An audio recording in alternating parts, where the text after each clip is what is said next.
ng kahirapan, lupain ng what you call affliction. Lahat ng mga suliranin marahil sa buhay ng tao ay naranasan ni Joseph. Balay sa yung 13 years na yun, nakala niya siya ay dumaranas ng lahat ng mga uri ng mga kalupitan at kahirapan ng buhay na yun. At the end of the day, ma-realize niya, yun pala ay mga plano ng Diyos. God has caused him to go through that pit experience, that darkness and pain na kanyang pinagdaanan for 13 years. At the end of the day, ma-realize niya, ito naman pala ang bunga. Ma-realize niya, inalaw pala ng Panginoon itong pangyayari ito ng buhay ko because He prepared me for this position. When He became the second in command, the Prime Minister of Egypt, at an instant, God brought him to promotion. And the Lord answered his prayer.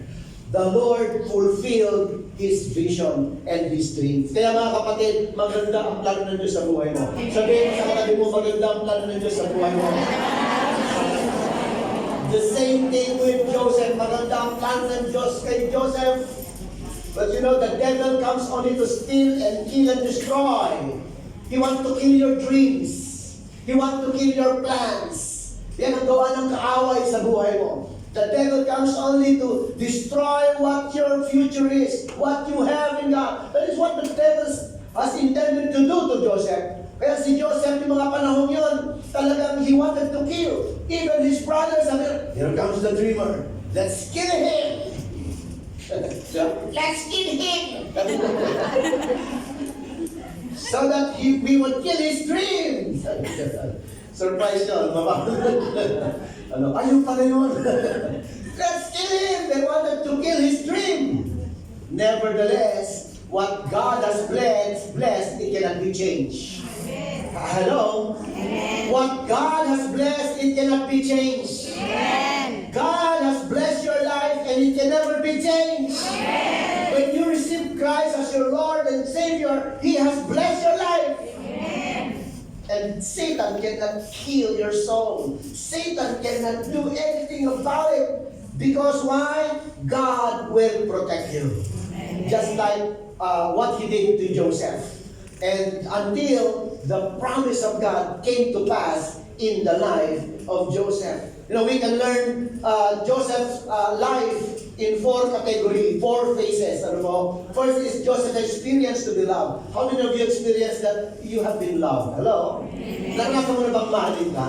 Amen. Okay lang. Amen. Sabihin mo sa katabi mo, huwag ka mag-alala, mahal ka ni Lord. Hindi ka man mahal ng ex mo. Mahal ka ni Lord. Si Joseph, naranasan niya mahalin ng kanyang tatay. He was loved so much. Kaya nga, nagbago yung kanyang pag-ugali. He experienced love, but he also experienced suffering in the hands of his brothers. Ano po? Biruin mo yung kanyang pinakamalapit.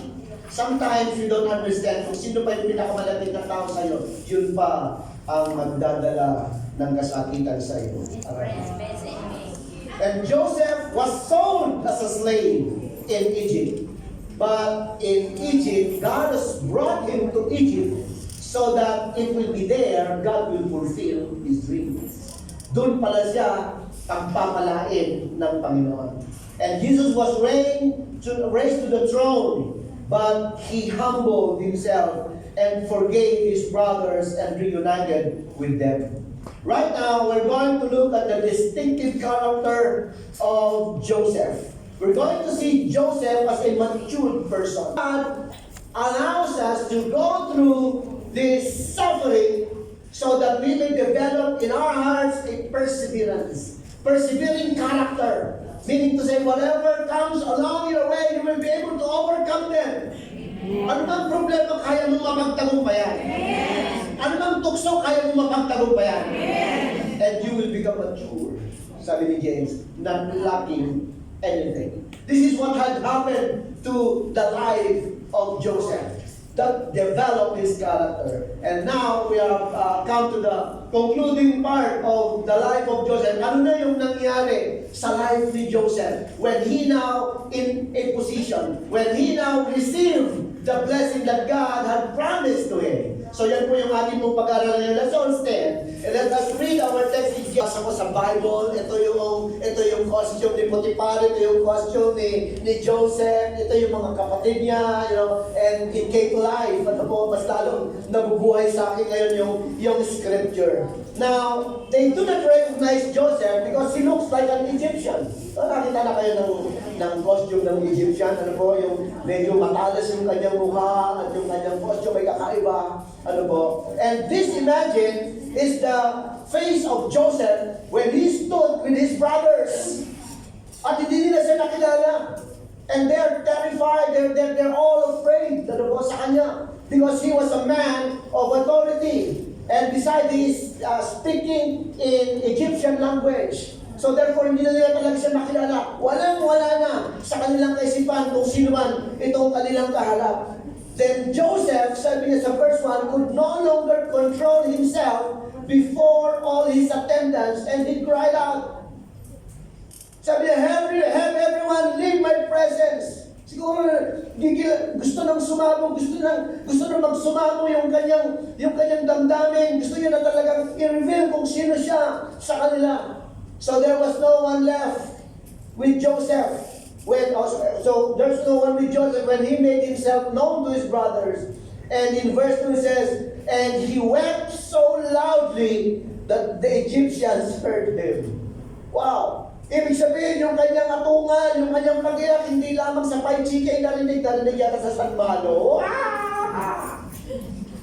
That the Egyptian heard him. And now, this could be the time for him, a moment of retribution, a moment of payback and revenge. Yung kanilang mga ginawa sa kanya. Ano po? Normally, pagka po yung mga tao nakaranas ng matinding mga pain, gustong sumabog, talagang kanilang binubulalas kung ano man yung kanilang nararanasan. Ano po? This could be the best time for him to reveal or to release what was inside of him. Mga grabe kayo! Naalala niyo ba yung ginawa niyo sa akin? Ako si Joseph! And the brothers were terrified of him. Bakit yung ginawa sa akin to?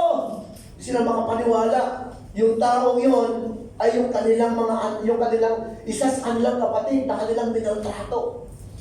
And could you just imagine how these brothers were so terrified? Because he's now in full authority kasi they intended to kill him. They intended to kill him literally because of their jealous, because of their hatred to Joseph. Galit na galit sila at gusto nila siyang talagang tapusin yung kanyang buhay ngayon. Nevertheless, Joseph loves his brother so much. And he wants to restore them. He wants to forgive them. And he wants to bless them. Gusto ni Joseph na yun na maranasan nila o may pakita sa kanila sa kabila ng kanilang mga ginawa sa kanya, yung kabaligtaran ng dapat na kanilang mga tamasahin. Pinalitan ni Joseph ng maganda yung pangit na ginawa sa kanila. Pinalitan ni Joseph ng mabuti yung masama na ginawa sa kanila. What a character it is. Ano po? You know, si Joseph, he is just like a man like us. That when he could no longer control himself. Alam niyo po, kahit na po tayo ay sabihin natin very strong ang ating personality o very mature tayo as a person o meron tayong we are emotionally strong. But when God touches your heart, God can also break our hearts. And that's what had happened to Joseph. Because for a long time, he endured the pain. Dala-dala niya yung kasakitan na yun, of course. It wasn't healed until the time that he met those people who hurt him. Alam niyo po, dumating lamang ang healing kapag nagkaroon ng release. Pag nagkaroon ng release doon sa mga taong nakasakit, doon lamang lumalabas ang totoong healing. Now, Joseph faced his greatest struggle in life.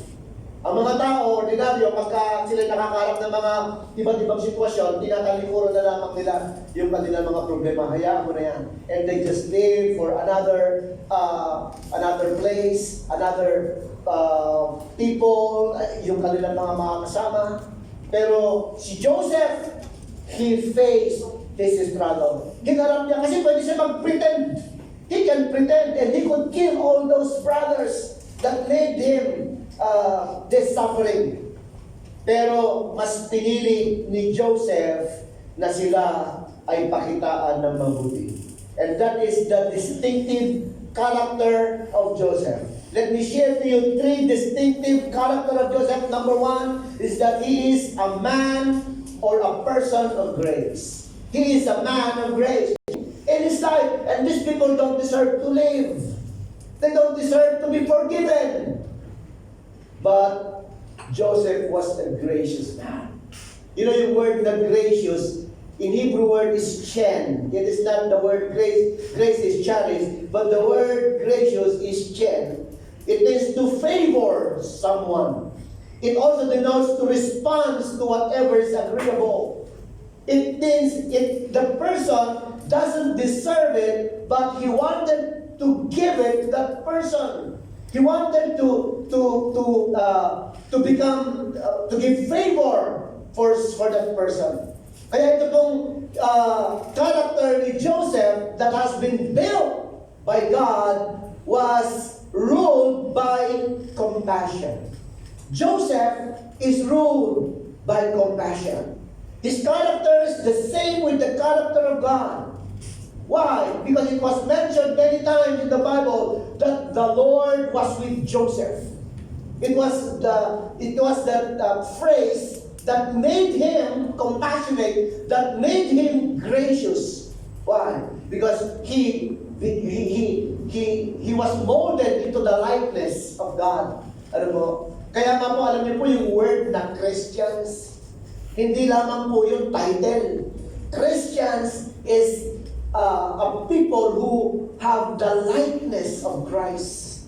We should have the likeness of Christ. Yun po yung Christians. And so therefore, kung tayo po ay tunay na mga nananampalataya sa Panginoon, we too might have the possibility to be like Joseph, a man of grace that is ruled by compassionate heart. Doon po sa verse 3, again, let me read in verse 2 and 3. Sabi niya, and he wept loudly that the Egyptians heard him, and Pharaoh's household heard about it.